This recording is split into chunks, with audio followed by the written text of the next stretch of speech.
prennent les incultes pour faire discuter d'un sujet qu'ils ne connaissent pas. Mais quand on faisait la nuit des étoiles, il y en a un de certains Paris qui dit mais pourquoi ils ne prennent pas un véritable astronome pour parler d'astronomie?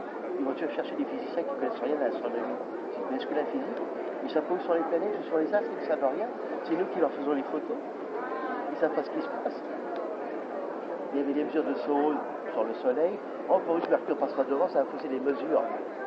Et même un morveux dans un cours d'astronomie, c'est que Mercure passe pas devant, mais eux, ils ne savent même pas le b.a.-ba de l'astronomie.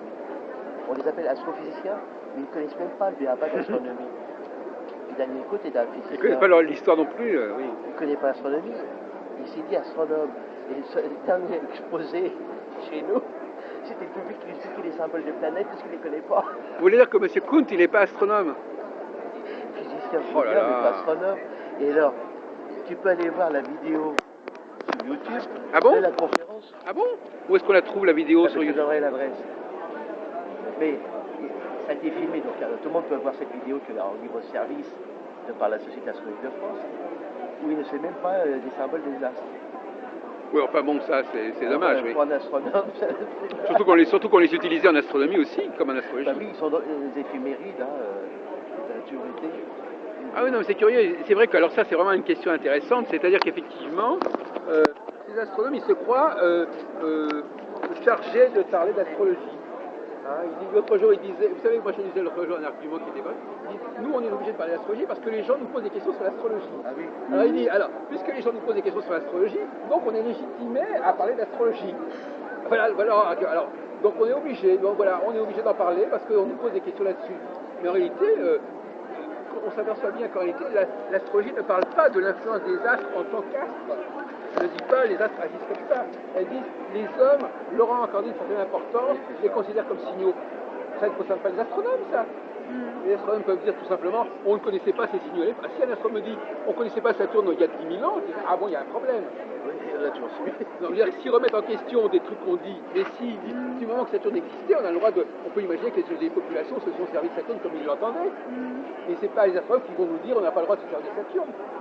Sauf si, mais malheureusement, il y a beaucoup d'astronomes qui disent si, Saturne agit réellement, etc. Et à ce moment-là, les astrophysiciens ont leur mot à dire. Tout dépend, selon la façon dont vous parlez d'astrologie, vous allez interpeller ou pas les astrophysiciens.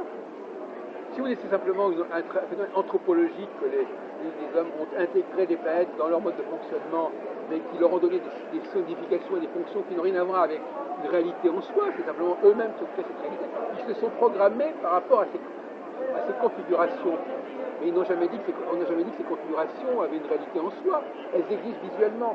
Ça, c'est la différence entre l'extérieur et l'intérieur. L'astrologie s'intéressait à l'extérieur des planètes. Elle s'intéresse au fait qu'on les voit et qu'on les voit bouger.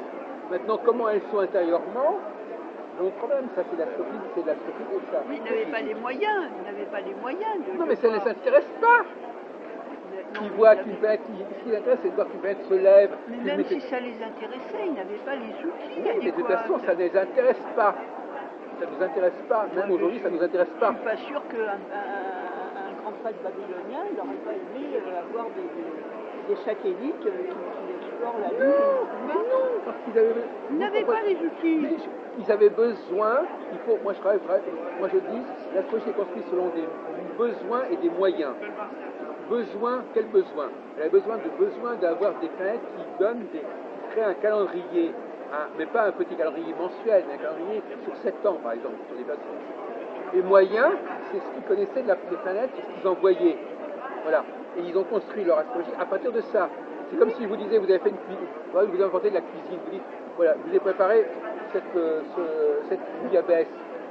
Vous avez fait de votre bouillabaisse, en vous demandant combien de personnes allaient en manger, et 2, par rapport aux ingrédients que vous aviez sous la main. Hein? Donc on fait les choses avec ce qu'on a et par rapport aux gens à qui on veut la servir. Et donc si on a des outils, donc on va pas rajouter des choses dont on n'a pas besoin. Si j'ai besoin d'1 litre de bouillabaisse, je vais pas en avoir besoin d'en manger 10 litres. Si j'ai besoin de poisson, je ne veux pas mettre du porc. Je sais pas, je veux dire, on prend ce qu'on a. Voilà. Oui, mais en besoin, ça ne veut pas dire qu'il n'aurait pas eu besoin d'explorer les planètes, ils n'avaient pas les moyens d'y aller. Mais écoutez, si vous avez besoin, écoutez, Madame Guéniard, vous mettez ça dans la tête une fois pour toutes. si vous avez besoin d'une certaine planète, si vous avez besoin d'un certain cycle pour marquer le temps, vous avez besoin d'un point, vous n'avez pas besoin de 10 points. Si vous manquez 10, vous n'allez plus avoir de temps. Multiplier les cycles, c'est tuer le cycle. Non, mais je ne suis pas avec les points et les mesures. Je suis par exemple explorer la Lune, comment c'est le sol sur la Lune. Mais on parle d'astrologie, on ne parle pas d'astronomie, on parle d'astrologie. Les astrologues, ils n'en ont rien à foutre de ça. Les astrologues, ils se sont tablés sur ce que les astronomes leur fournissaient comme information, et de ces informations, ils n'en ont pris que quelques-unes. La preuve en est d'ailleurs, l'histoire de Mars est intéressante. Du moment qu'une planète, ils avaient besoin d'une certaine planète, qui avait un certain cycle, ils ont vu que Saturne mettait 30 ans pour faire le tour du zodiaque, c'est-à-dire, alors que la Lune